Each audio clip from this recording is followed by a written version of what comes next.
विद्यार्थी मित्रांनो, deep economics या यूट्यूब चॅनलमध्ये सर्व भावी प्राध्यापकांचं हार्दिक स्वागत. आज आपण पाहत आहोत महाराष्ट्र राज्य पात्रता परीक्षा 2026 पेपर क्रमांक 2. विषय आहे अर्थशास्त्र. त्यातला पहिला पार्ट आहे आपला पहिला विषय सूक्ष्म अर्थशास्त्र, ज्यालाच आपण मायक्रो इकॉनॉमिक्स असे म्हणतो. सुरुवातीला आपण अर्थशास्त्र व सूक्ष्म अर्थशास्त्र याचे आपण MCQ पाहणार. आपला पहिला प्रश्न आहे, अर्थशास्त्र हा शब्द कोणत्या भाषेतून आलेला आहे? A. Marathi, B. Greek, C. Sanskrit, D. Pali. सांगा बरं, अर्थशास्त्र हा शब्द कुठल्या भाषेतून आलेला आहे? तर ग्रीक. उत्तर आहे ग्रीक. अर्थशास्त्र हा शब्द ग्रीक भाषेतून आलेला आहे. इकॉनॉमिया या ग्रीक शब्दावरून अर्थशास्त्र हा शब्द आला आणि त्याचा अर्थ आहे घरगुती व्यवस्थापन. प्रश्न क्रमांक 2, अर्थशास्त्र म्हणजे संपत्तीचे शास्त्र आहे असे कोणी म्हटलं आहे बरं? सगळ्यांनाच माहीत पाहिजे ना, सोपा प्रश्न आहे. अर्थशास्त्र म्हणजे संपत्तीचे शास्त्र असे कोणी म्हटलं बरं? A. Adam Smith, B. Ricardo, C. Marshall, D. Robbins. तर अर्थशास्त्र हा शब्द A. Adam Smith. Adam Smith यांनी राष्ट्राची संपत्ती या ग्रंथात अर्थशास्त्राची संपत्तीविषयक व्याख्या केली. लक्षामध्ये, राष्ट्राची संपत्ती हा प्रसिद्ध ग्रंथ आहे. प्रश्न क्रमांक 3, अर्थशास्त्र म्हणजे दैनंदिन जीवनातील व्यवसायांचा अभ्यास करणारे सामाजिक शास्त्र आहे अशी व्याख्या कोणी केली? A. Marshall, B. Ricardo, C. Pigou, D. Smith. तर त्याचं उत्तर आहे A. मार्शल. मार्शल यांनी अर्थशास्त्राला मानवी कल्याणाशी जोडले. ही व्याख्या कल्याणविषयक व्याख्या म्हणून ओळखली जाते. मार्शलने काय केलं? अर्थशास्त्राला मानवी कल्याणाशी जोडलं. प्रश्न क्रमांक 4, अर्थशास्त्र म्हणजे दुर्मिळ साधन संपत्तीचा उपयोग विविध पर्यायांमध्ये कसा करावा याचा अभ्यास करणारे शास्त्र आहे असे कोणी सांगितले? A. Robbins, B. Smith, C. जेव्हन्स आणि D. पिगू. तर रॉबिन्स उत्तर आहे A. रॉबिन्स यांनी दुर्मिळता आणि निवडीवर भर देत आधुनिक व्याख्या केली. लक्षात ठेवा, रॉबिन्स यांनी कसली व्याख्या केली आहे? दुर्मिळता आणि निवडीवर व्याख्या केलेली आहे. हे लक्षात ठेवा. मार्शलने काय केलेलं आहे की मानवी कल्याणाशी काय केलेलं आहे? अर्थशास्त्राला जोडलेलं आहे. त्यानंतर ॲडम स्मिथ यांनी काय केलेलं आहे की राष्ट्राची संपत्तीविषयक व्याख्या दिली. आलं लक्षामध्ये? हे लक्षात ठेवायचं. त्यानंतर आहे सूक्ष्म अर्थशास्त्राचा अभ्यास कोणत्या स्तरावर होतो? मला माहीत पाहिजे सूक्ष्म अर्थशास्त्राचा अभ्यास कोणत्या स्तरावर होतो. तर आपल्या पर्यायामध्ये आहे राष्ट्रीय उत्पन्न, B. व्यक्तिगत गृहसंस्था, उद्यम. तिसरा आहे C. चलनवाढ, D. रोजगार पातळी. तर सगळ्यांनाच माहीत पाहिजे की सूक्ष्म अर्थशास्त्र म्हणजे लहान घटक, म्हणजे व्यक्तिगत, गृहसंस्था, उद्यम. आपलं उत्तर आहे B. सूक्ष्म अर्थशास्त्रात ग्राहक, उत्पादक आणि एखाद्या वस्तूच्या बाजाराचा काय होतो? अभ्यास केला जातो. लक्षामध्ये. नंतर प्रश्न क्रमांक 6 आहे, स्थूल अर्थशास्त्राचा अभ्यास कशाशी संबंधित आहे? आता स्थूल म्हणजे मोठा झाला, तिथे व्यक्तिगत शब्द येऊ शकत नाही, सूक्ष्म घटक येऊ शकत नाही, लहान घटक येऊ शकत नाही, एका विशिष्ट घटकाचा अभ्यास येऊ शकत नाही.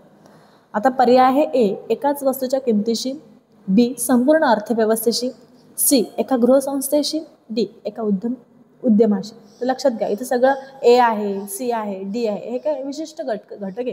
परंतु B पर्यायचा आपण पाहिला तर संपूर्ण अर्थव्यवस्थेचा विचार केला जातो. आलं लक्षामध्ये? म्हणून उत्तर आहे आपला B. संपूर्ण अर्थव्यवस्थेशी. स्थूल अर्थशास्त्र राष्ट्रीय उत्पन्न, रोजगार, महागाई, आर्थिक विकास यांचा काय करतं? अभ्यास करतं.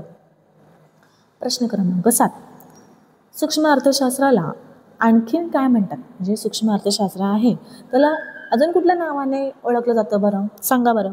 A. किंमत सिद्धांत, B. विकास सिद्धांत, C. राष्ट्रीय उत्पन्न सिद्धांत, D. चलन सिद्धांत. तर तुम्हाला सगळ्यांनाच माहीत आहे की किंमत सिद्धांत. सूक्ष्म अर्थशास्त्र आपलं उत्तर आहे A. किंमत सिद्धांत. सूक्ष्म अर्थशास्त्रात वस्तूंच्या किमती ठरवण्याचा अभ्यास असल्याने त्याला काय म्हणतात? की किंमत सिद्धांत म्हणजे काय होतं, सूक्ष्म अर्थशास्त्रामध्ये काय तर वस्तूंच्या किमती निश्चित करण्याचा अभ्यास असल्याने त्याला काय म्हणतात, किंमत सिद्धांत असं म्हटलं जातं. आपण वळत आहोत प्रश्न क्रमांक 8 कडे. स्थूल अर्थशास्त्राला आणखीन काय म्हणतात.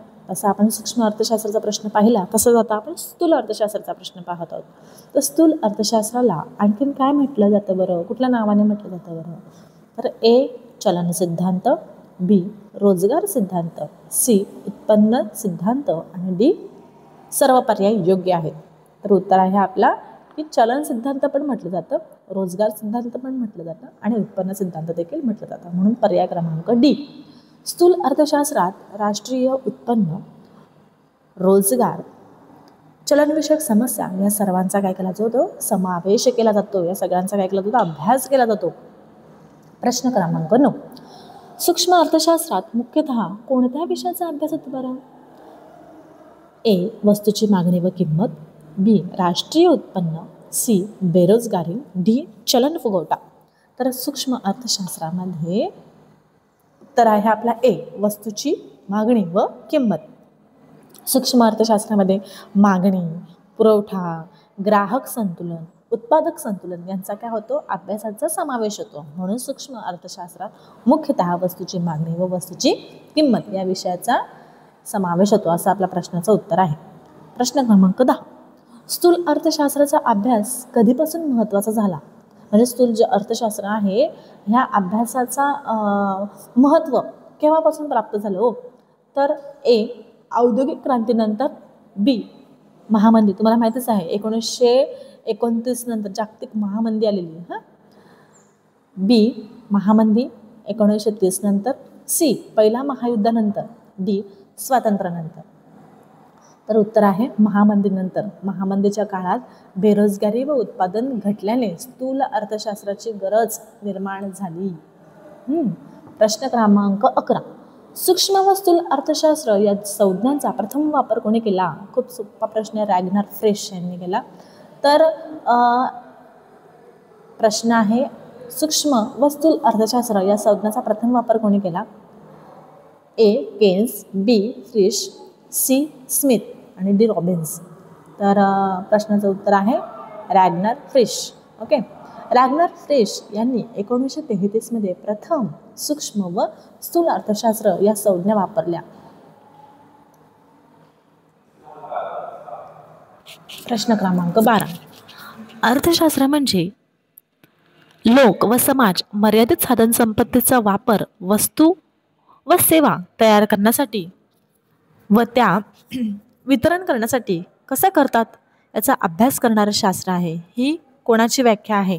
व्याख्या पुन्हा एकदा वाचून घ्या. अर्थशास्त्र म्हणजे लोक व समाज, लोक व समाज मर्यादित साधन संपत्तीचा वापर वस्तू व सेवा तयार करण्यासाठी व त्यांचे वितरण करण्यासाठी कसं करतात याचा अभ्यास करणारे शास्त्र आहे. ही व्याख्या कोणाची आहे बरं. Smith, A B Samuelson, C Robbins, D Marshall. बघा इथे काय काय लिहिलेलं आहे. लोक, समाज, साधन संपत्ती, वितरण असे शब्द आलेले आहेत. तर मग सॅम्युएल्सन, आपलं उत्तर आहे बी सॅम्युएल्सन. सॅम्युएल्सन यांनी विकासाभिमुख आधुनिक व्याख्या दिली ज्यात उत्पादन आहे, वितरण आहे, उपभोग आहे यांचा समावेश आहे. हे जे MCQ आहेत ना बाळांनो, छान पाठ करा, कारण यावरच विस्तारित प्रश्न तुम्हाला महाराष्ट्र सेट पेपरमध्ये विचारलं जातं. मग ती एखाद्या उत्पादनाशी, वितरणाशी, उपभोगाशी निगडीत एखादा प्रश्न आला कशा संदर्भात, अर्थशास्त्र संदर्भात, तर मग सॅम्युएल्सन या पॉईंटवर किंवा या पर्यायावर क्लिक करून यायचं. आलं लक्षामध्ये. अशा प्रकारे आपले MCQ 12 इथे संपलेले आहेत. पुढचा भाग लवकरच मी ग्रुपला, यूट्यूबला अपलोड करते. धन्यवाद.